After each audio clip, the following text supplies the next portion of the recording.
All right, here we go. We're here with Adam Swart, Crowds on Demand CEO. Adam, tell us a little bit about yourself, man. Hey, Derek, nice to be with you and your audience. Founder and CEO of Crowds on Demand. We are the largest protest company in the country. Might not be saying much, but we do advocacy campaigns, PR stunts, but are best known for organizing, giving anybody the capacity to organize a protest with passionate, enthusiastic folks, even on short notice. So we can literally organize anything from 5 people picketing somewhere to thousands of people. So, how did you get into starting Crowds on Demand? Well, I started in college. I was working on a lot of political campaigns at the time, and I noticed that I always say definitely like Democratic Party campaigns, but I'm definitely an independent at the moment. I don't really have a political home. We work with liberals, conservatives, and a lot of what we do is not even political. But it was a very interesting time because a lot of the people running the campaigns were in college in the 60s and 70s, and they came of age at a time where you just put some flyers out and you'd have thousands of students on the quad. And in a age of a little bit more apathy, um, that really changed. So there became a real need of, hey, how do we actually turn people out? I mean, imagine all the greatest speeches of modern time with no one listening. I mean, imagine if Martin Luther King had the "I Have a Dream" speech and 5 people were there instead of a million people. The same beautiful words would not have had the same resonance. So what I like to say is what we do is build context behind something. So I can't make an unpopular movement popular. If the ideas aren't good, I can't make it popular. But what I can do is make people pay attention enough to really give you the time of day. And that's what Crowds on Demand does. Gotcha. And you mentioned this is kind of a bipartisan thing, but I was just kind of curious, like, is there as much money in left-wing protests as there are right-wing protests? How does that break down there? Oh, well, I couldn't say exactly. I mean, I've definitely worked with people on both sides, not on the same issue as you could imagine. Um, but one of the things that I think people have to understand is I think in an era of political division, sounds very sexy for everybody to say, oh, well, our side is 100% grassroots. The billionaires are on the other side. Well, I'm sorry, the billionaires are on both sides, right? There's everyone from on the left, you got Soros or Laurene Powell Jobs or Reid Hoffman. On the right, you know, the Koch brothers, Miriam Adelson, Elon Musk, right? Like, I mean, there's plenty of billionaires to go around on both sides. So the idea that I don't necessarily know whether there's more money on one side or the other in terms of the protests. There's clearly interest on both sides in pushing activism among the well-heeled interests. Yeah, just because it seems to me from a layman's perspective on this industry, the left just seems to be much better at it. When you think of these big protests in the streets, you don't think of right-wing protests. You think of BLM, you're thinking of Code Pink, the Women's March, you're thinking of anti-ICE protests. All the big ones I seem to think of are left-wing. Is that kind of what you see too? Well, the left is better at protests, but the right is also very effective as at advocacy campaigns. So the right sometimes approaches it more strategically. So if you think about like the critical race theory issue, right? The gender in schools issue, the right has been very effective. The real question is the thing with a protest movement or any kind of advocacy movement is not who can draw the biggest crowds. The crowd is one part of the vehicle. So one of the things I always try to tell people is that you have to be strategic in your advocacy. It's not simply about turn out the largest number of people. It's about turn out people strategically. So let me work you through the steps of actually building an advocacy campaign. Because the number one thing you have to do, and both sides have certainly had successes and failures, but where they have failed is actually because they don't follow this step by step guide. Number one, define your goal very clearly. So Occupy Wall Street failed on this one alone, right? So they didn't have a clear goal. So if you don't have a clear goal, then you have no asks. And if you have no asks, then how do you define what success is for your movement, right? Number one. And number two, you invite politicians to give you lip service, to show seeming solidarity with your cause without substantive action. And politicians are experts at that, right? So number one, you've got to figure out what is your cause, right? Number two, you've got to figure out who actually is in a position to help you achieve that cause. So if you're talking about a national issue, don't protest outside of City Hall on a national issue, right? Because City Hall can't help you. So, and vice versa. So you need to know how to go after the people and pursue the people who have the power to help you, right? Yeah, that makes total sense. Yeah, and a lot of times people fail because they don't do that, right? So look at the CRT issue. So yes, correct. You didn't see 500,000 people, conservatives in the street, opposing critical race theory in schools. They didn't have to do that. They turned out 50, 100 people to a school board meeting here and there, right? That's what they needed to do. So that was more effective because the people who were showing up were the people that mattered, right? And they knew exactly how to incentivize, right? So with politicians, you often need a carrot and a stick, right? So you need to show, hey, your supporters are behind you. But on the other hand, okay, if this person is someone who doesn't support your side of the issue, well, maybe you have to fund a candidate who does, right? So there are a lot of vehicles to that, but it's all part of an advocacy campaign, but you need to understand who you're appealing to. And that's the other thing, is a lot of times people make boneheaded arguments. If you are trying to get a conservative lawmaker to do something, calling them racist is probably not going to work, right? Because then they're going to be like, oh, well, of course the blue-haired lefties are out there, upset, right? You see what I'm saying? So, similarly, if you come at a liberal and say, oh, well, they're anti-business, they're like, of course I'm holding the business community accountable, those greedy, businesses, right? But if you call them racist, well, maybe that is a more effective line. I mean, assuming there is an angle to do that, right? So the key is you have to make your arguments to the people you need to make them to, right? So if you are strategic with the defining your cause, defining who you're targeting, defining how to target them, then organizing effectively and efficiently based on your resources, right? Organizing millions of people is extremely expensive.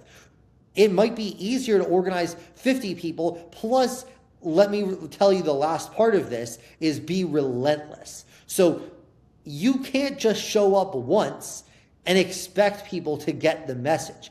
I would rather have 50 people show up every single day than have 100,000 people show up just once. You see what I'm saying? Because when I advise companies how to respond to protests, which I do, I tell them just ignore it because they're going to go away. And at the end of the day, if you can wait them out, then do it. So the most effective campaigns are the ones where you can't wait them out. Gotcha.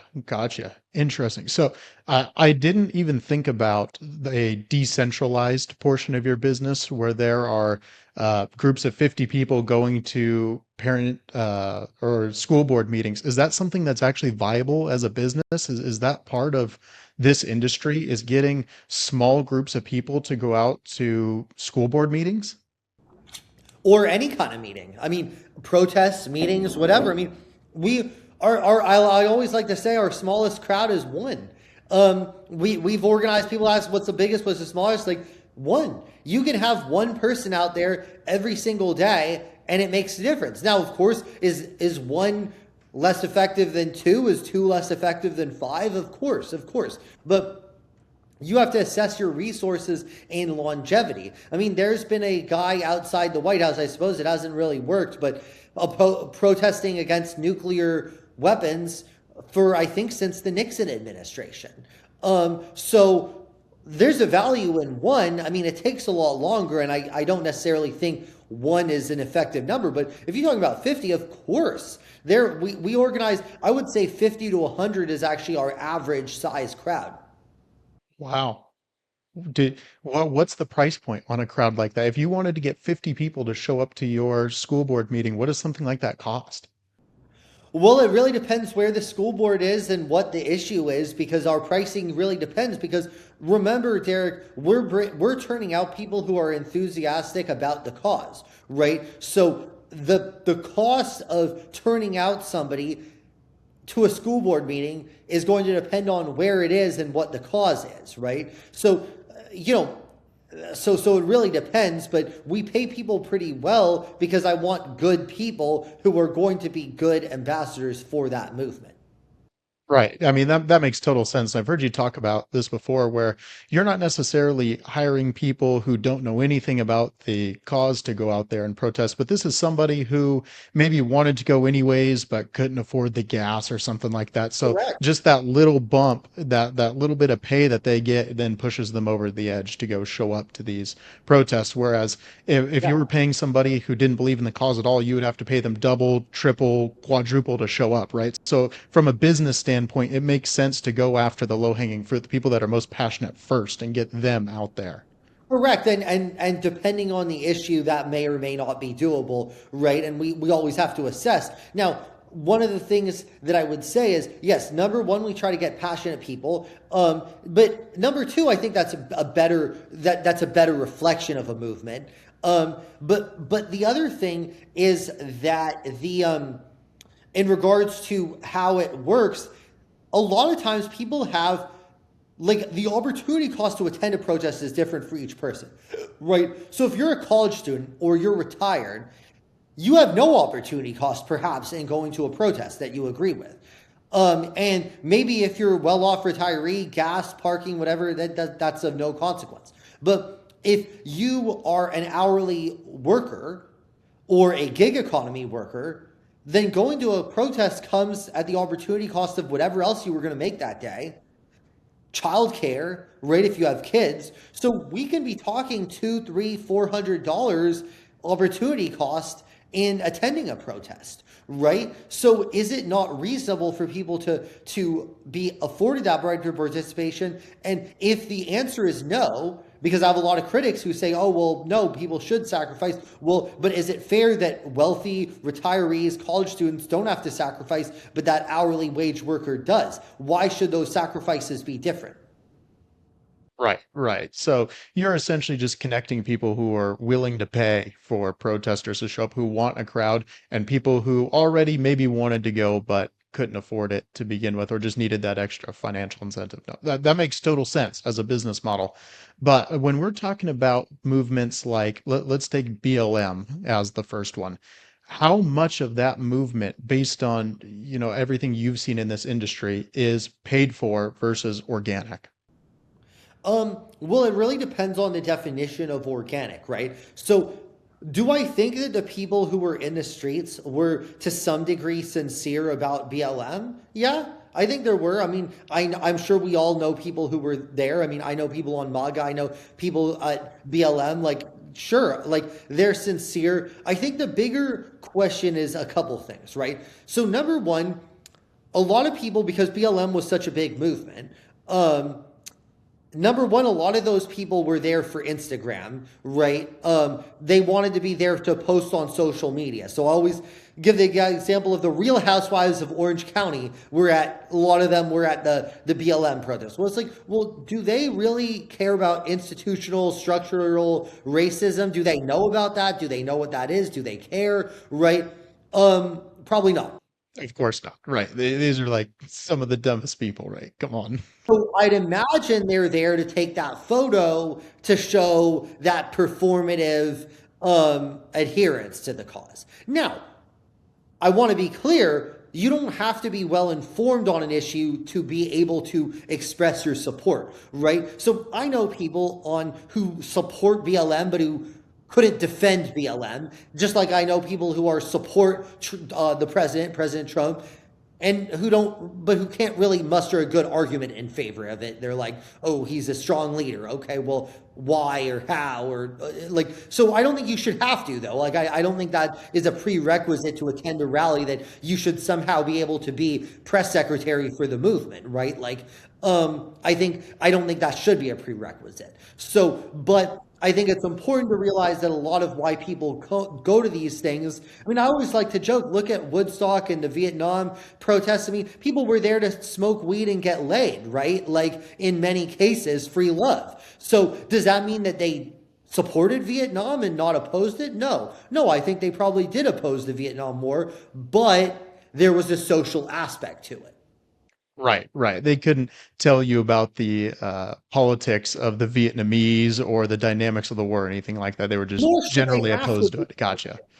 Nor should they have to be able to. So I do feel that it's a little bit of a cheap shot sometimes when you take, and I see that both sides do this, where like I've seen the Daily Show do it at Trump rallies. I've certainly seen conservative influencers do it at No Kings rallies, where you go to the rally, you find the dumbest looking person, you ask them some seemingly basic questions and then they don't know, and then you put it up for your followers and they're like, look, these guys don't know what they're talking about. Well, I feel that that's sort of a cheap shot.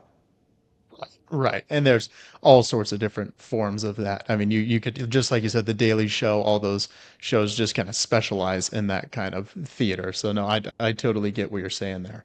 When But you see, go ahead. you asked a good question though about the BLM movement, because it was such an impactful movement. One of the things that it's important to also keep in mind is the finances. Is a lot of very wealthy people and major corporations did donate to BLM, and what they got in exchange in one sense, and maybe there's no direct quid pro quo, but did they donate because they like the cause? Maybe. But what I think that they really donated because they didn't want to be the next target of BLM. Yeah, it was an extortion racket. Similarly to the indulgences that Christians paid in the pre-Protestant era, right before Martin Luther, the people would say, "I want to pay to get to heaven," so they're paying off the Catholic Church to do that. Right. So in one sense, I think that that's what these BLM contributions represented. And so I don't really like the idea that whether it was explicit or implicit, that was why a lot of these people donated. Right, right. It was protection money. No, that's completely true. When you're looking at a movement like BLM, how much money do you think was made by companies similar to yours, or how big is the industry in general? Is this like a $10 million industry? Is this a $1 billion industry? How big is this going on out here? Well, part of it is it depends how you define the industry. I mean, the advocacy industry broadly is multi-billion dollars, right? I mean, how do we know? Well, look at how much was raised in 2024. Both candidates, I believe, spent about $1 billion each, right? So it's hard to say that that isn't a $1 billion industry when when billions of dollars were spent, right? And that's just on the election itself, save lobbying and advocacy and all that. So this is certainly a multi-billion dollar field. If you think about all of the realm of advocacy and people trying to get stuff, right? And to some degree, this is a capitalist country, right? So it is to be expected in a capitalist country that people use the power of money to advocate for their interests, right? So I guess and that's not a new concept either. So first of all, it's important to say it's not a new concept. But the problem is, what I think that we do at Crowds on Demand is a little different, is because protest is a lot cheaper than buying off Congress. It's a lot cheaper than flooding the airwaves, buying media networks. So actually, protest is one of the few vehicles available for the less powerful to challenge the more powerful. If I am a small tech company and I want to take on Google or Facebook, I'm not going to outlobby them in Washington, D.C. They own Congress, right? I am not going to out litigate them in courts. They have the most expensive lawyers and on retainer, right? And their members of Congress wrote the law to be favorable to them, right? So I can't challenge them on that. What I can challenge them on, or big pharma or any of the other big interests, is on this. On I can have protesters show up at their corporate headquarters. I can have protesters at their board meetings. I can organize protests outside members of Congress's office and create a groundswell of support.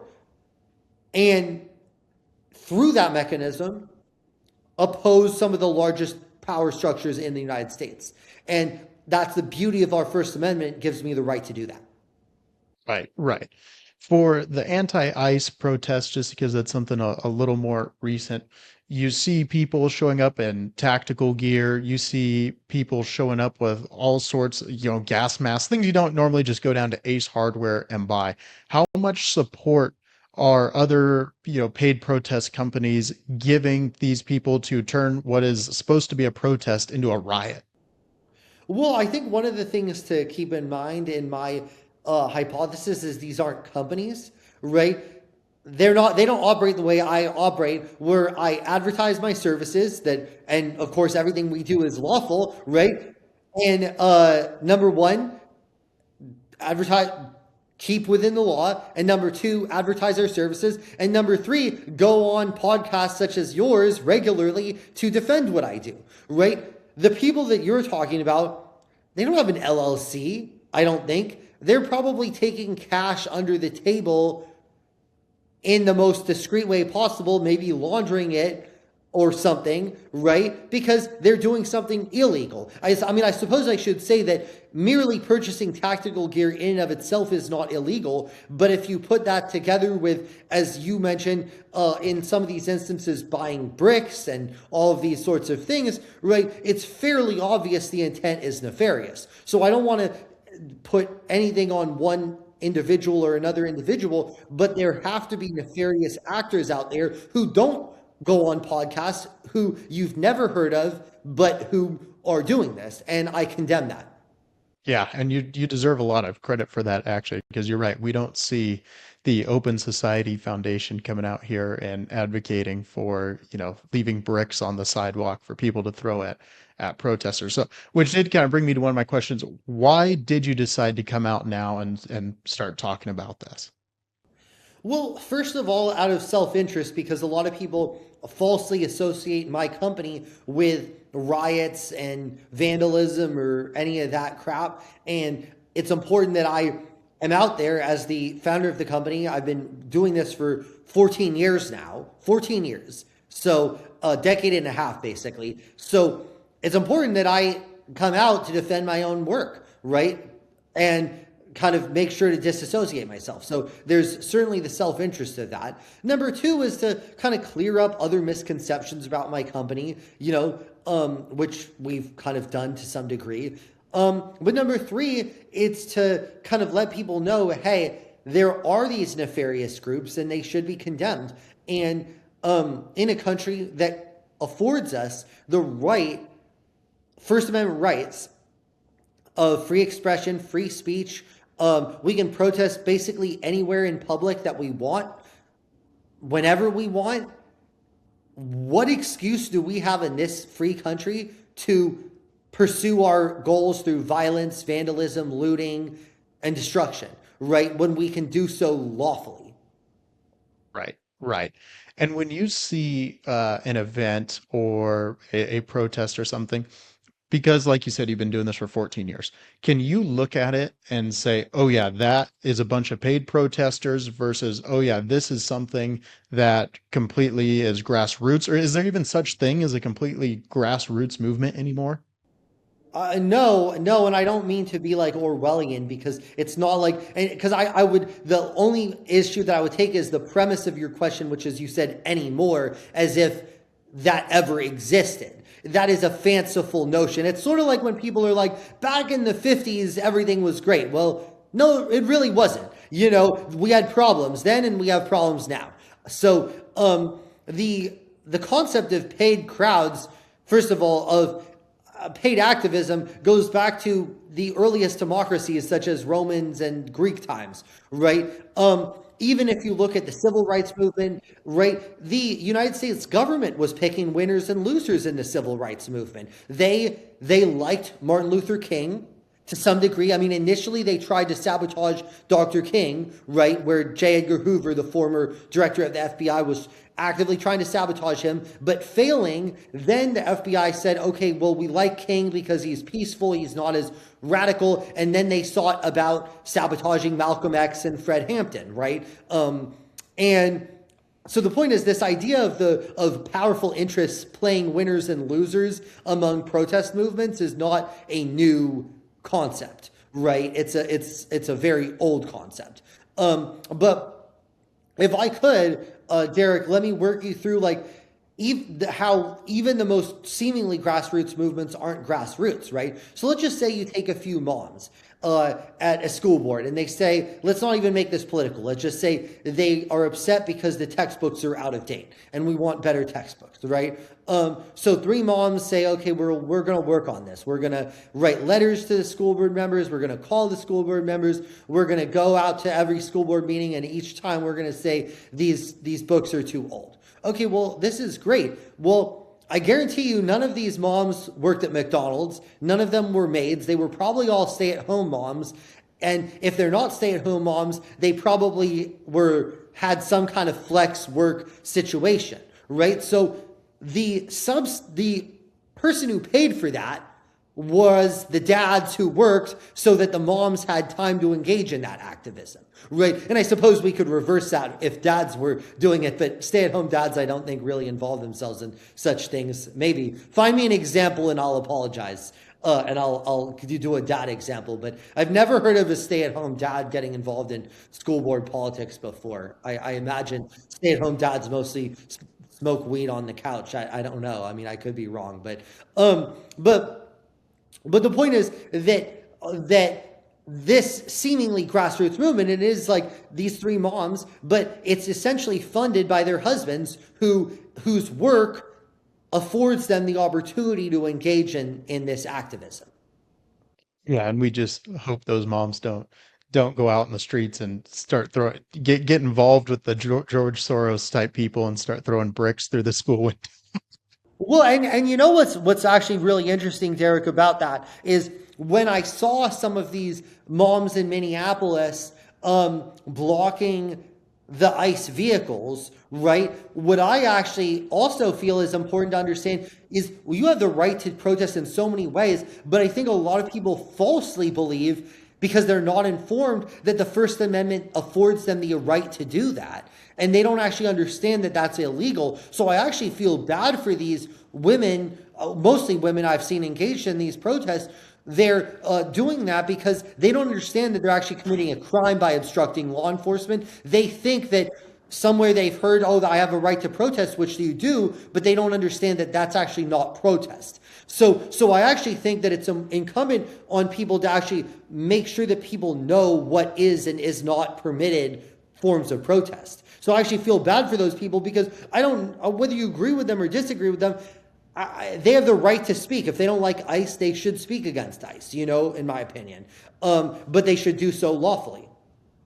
Right, right. In a way that's safe, for everybody, because what you saw in Minneapolis with Renee Good, I mean, that's a good example of something where, maybe a company like yours, had you Never been have done such employing, things. sorry, go ahead.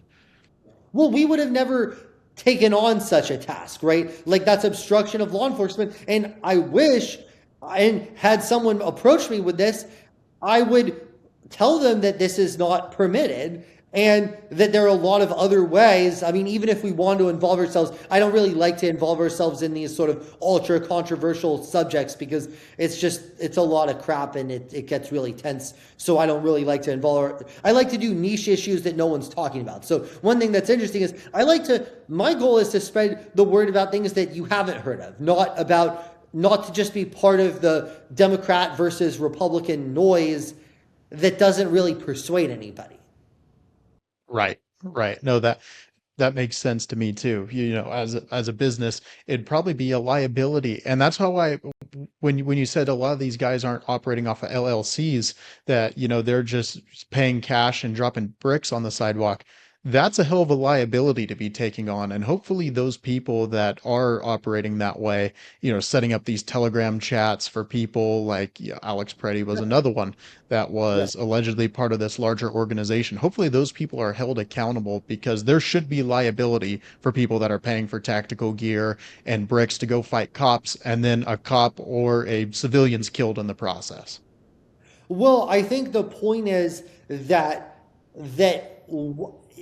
I like to always I'm an advocate, and I speak about it around the country about de-escalation. And unfortunately, things like tactical gear are an escalatory strategy, right? And I tend to find that de-escalation is the best strategy. It's kind of the same thing of like if you drive around with a crowbar in the back of your car and someone cuts you off and you have that crowbar, you're going to have this part of your in the back of your head being like, "Oh, well I have this crowbar. I'm going to go confront them and tell them WTF." When actually you should just let it go or call the cops, right? So I think the problem with tactical gear is, number one is I think there are people going into this situation looking to create trouble in tactical gear. But the second point is that the reason why, even if you listen to the people defend the use of tactical gear, well, why are they doing it? Well, because they're like, oh, well, we're going to get tear gassed or whatever. Well, why are you going to get tear gassed? Because you're going to do something that is going to be escalatory, right? So instead of trying to prepare for the worst, why not coordinate with law enforcement, advise them? I always say, I'm well aware of my rights and I am not a shrinking violet. So I know what our authority is to protest. So when we are doing a protest outside a convention center, outside a city hall, and the police say, oh, can you move across the street? We'll respectfully tell them, well, no, actually we can't because we have a right to be here. But we do so showing the police the proper respect that, hey, we are aware of our rights, but we want to work with you to make this a success. And also understanding that the police are charged to actually facilitate First Amendment expression, not obstruct First Amendment expression. Right. And I want to switch gears a little bit here, just a little bit, and talk about the Kamala Harris campaign. When you were seeing her rallies, when you were seeing, these tens of thousands of people showing up, you're seeing polls saying that she's going to win. When you see all that going on, what were your thoughts? Were you saying this is something that's astroturfed? Were you thinking, no, this is maybe legitimate with some paid protesters? How did you view the Harris campaign? Well, I mean, obviously it was a poorly run campaign. You don't need expert analysis to figure that part out. The question is, if you're wondering who is in the crowd, right? So, well, number one, they did a few things. So, number one is Democrats do have the power, just like Republicans have church groups, Democrats have labor unions, right? So these are the people who essentially, but labor unions, more so than church groups, sort of have to come out, right? So if the union says you're going to this rally, you're going to this rally. If you don't go to the rally, you're going to get punished. You're just going to start getting worse shifts. Union bosses will punish you, right? This is a problem, right? Because these are people who are being told to go to a rally by the union head for something that they might not support. Well, I don't like that. So that's the first part. So there's a lot of different mechanisms. One thing, not just about Harris, but any of these guys, when you see these rallies in Washington, D.C., one thing to keep in mind is that there are 15,000 staff members on Capitol Hill, Republican and Democrat. And so if you see Ocasio-Cortez or Ted Cruz or whoever giving a speech in Washington, they're giving it a lot of times in front of the people who actually work for them. So there's a lot of that going on, for sure, right? I mean, the other thing Harris kind of very much tried to do was try to essentially create, I mean, again, there's nothing necessarily wrong with this, but to create events that are like you have some major A-list celebrity like a Charlie XCX or Cardi B. Beyonce or whatever, and you just happen to throw Kamala in there, so you make it seem like a Kamala rally, but what it really is a Beyonce concert, right? And that people are there to see the person. Well, again, there's nothing necessarily wrong about doing that, but it's I guess that's relevant.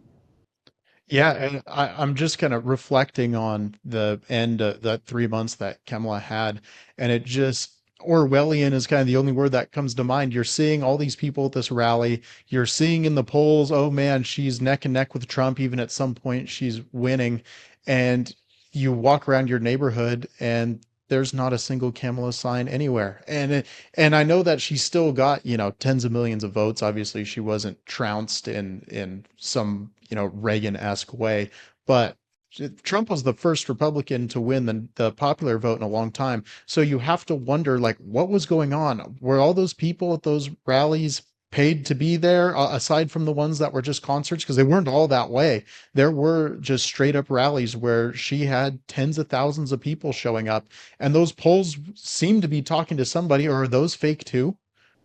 Well, first of all, polls, I don't believe any. I'd never believe any polls. So I hate that the media even covers pollsters at this point because they've been completely discredited, like beyond, like unequivocally, completely discredited. Pollsters should all just go away completely. Like, get the F out. I have no interest in any kind of pollster, zero, zippo, right? I'm more interested, if anything, in, as you said, like walking around your neighborhood, trying to figure out. Now, that doesn't give it to you perfectly. There is this concept. The theory, I mean, if you want to go back to it, was that it was sort of the same theory why Trump won in 2016. It's sort of a silent majority, is all the noise was around Hillary Clinton in 2016, but there are a lot of people who were kind of the silent majority who voted for Trump. I think a lot of people thought maybe this would be the case with Harris, where Trump had all the noise in 2024, but there were a lot of people who are like, we just don't want to see Trump anymore. He's too much drama. Let's move on from his era, right? I mean, interesting theory. I mean, again, anybody can offer a hypothesis. It turned out that that wasn't true, but I think the other thing that is very important to know is that crowd size is not reflective of the voters, right? Just like social media following is not reflective of the voters, right? There, a couple of the members of the so-called squad, like the far left group in the squad, were primaried by moderate Democrats, and the squad members all have millions of followers, and they were both, the two of them, Cori Bush and Jamal Bowman, were both primaried by people who had, at the time that they started running, like 1,000 or two followers on social media. So I think you shouldn't read. Politicians love to read into crowd size, and of course that helps me to some degree. But I've never really understood why they put so much importance in that. The term that Richard Nixon coined was the silent majority, right? That was what Nixon said is, hey, look, there are all these people out there protesting, but the majority of people disagree, right? And he was proven right, at least in that particular instance. So I think politicians need to have a better head on their shoulder, and rather than just being little lemmings.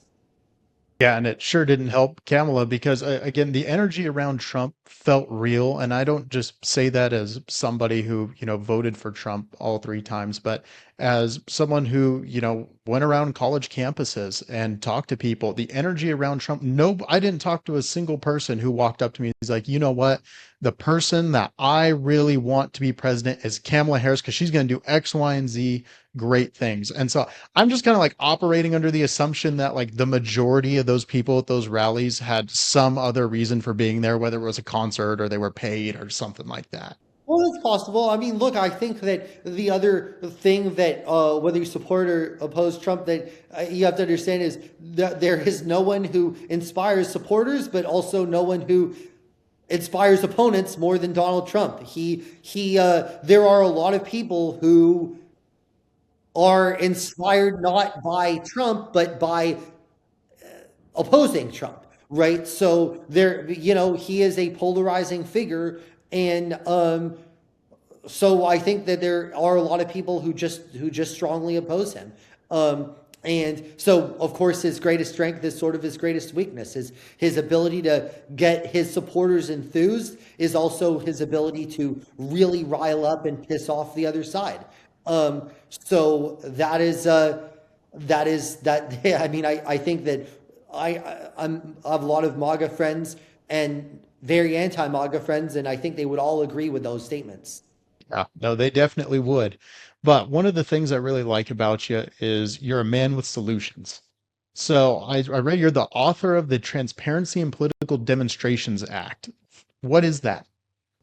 Well, I think that we need more transparency on rallies, and you were talking about your feeling with Kamala Harris, and you're a Trump supporter. You feel that a lot of stuff on the left has been engineered. I will say, my friends on the left feel the same way about the other side. They feel that things on the right are engineered. Well, let's give everybody what they want, and let's actually take a glimpse behind the scenes with the Transparency in Political Demonstrations Act, ensuring that people with a large rally, which I define as over 500 participants, right? Anything over 500 participants, you have to disclose who's funding it and who's getting paid from it, right? Simple. And any kind of money, and it doesn't matter how you want to classify the payment, donation, vendor payment, whatever. If your money is changing hands, I want to see what's going on, and this will have that effect. And that's the beautiful thing. And I think that what it'll help is understand, because what I know is that every large rally is bought and paid for in some way or another. That, again, that doesn't mean that the people there aren't sincere. It just means that there's money behind it. And you know why there has to be money behind rallies? If you organize a large rally, Derek, you got to pay for medical. You got to have porta potties. You've got to pay permit fees. You've got to pay security. Sometimes the police will give you a fee, right? You're talking tens of thousands, if not more, dollars minimum to do it. So how do you do it without money, right? It's impossible. Right, right. I mean, ask anyone that's ever planned a wedding or something like that. And that's just getting 150 people together. People need Yeah, food too. People you need go to a water. They're wedding. not going to stick around. Correct. You do a wedding, everybody's like, "Oh, okay, I'm gonna do my wedding really cheap," and then you start, okay, well, now here's the flowers, here's the caterer, here's the do you want to have a cash bar? You know what I mean? And it's like, there you go. It's just, it adds up and adds up, and a rally is the same way. So I don't think that the fact that there are wealthy interests paying for rallies negates the sincerity of the rally, but I do think that I just want people to see the transparency and then decide for themselves whether they want to get behind it or not. Has anyone sponsored your bill? Is there any lawmakers that are working with you? No, we've reached out to the oversight committee. I'm not surprised why they don't. Washington, D.C. politicians tend to oppose transparency for obvious reasons. So, but I'm hoping that if we can get a sponsor for it, then we can really elevate this. I'm hoping that this is a bipartisan effort, because I think, as you said, everybody thinks that the other side is bought and paid for, when the reality is both sides have a lot of money behind it. And what I'm hoping is that passing this bill and seeing it will make people a little bit less suspicious, and just understand that, like advertisements that you see on TV, it's bought and paid for, but let's just focus on the cause itself. Yeah. Yeah. Well, any bill that increases transparency, I'm for. So you can count me as one of the people that wants this thing to pass. So hopefully you find a lawmaker that'll sponsor this thing for you. I can't imagine there's going to be many, but I hope it goes through. Well, if we can just get committee hearings, I think I'll be really happy. Sweet. We're up at the end here. Is there anything I missed you want to talk about before we wrap this thing up? Not all. Well, the only other thing I want to tell people is, not everybody is going to have the occasion to.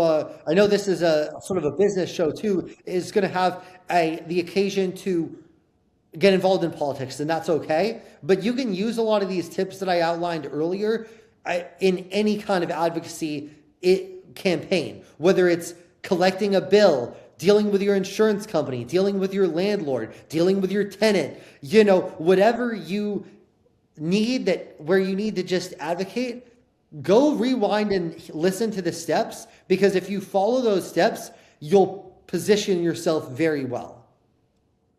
Sweet. Awesome. Adam Swart, Crowds on Demand. Thank you for coming, man. Appreciate it. Thank you, Derek. Have a good one. You too.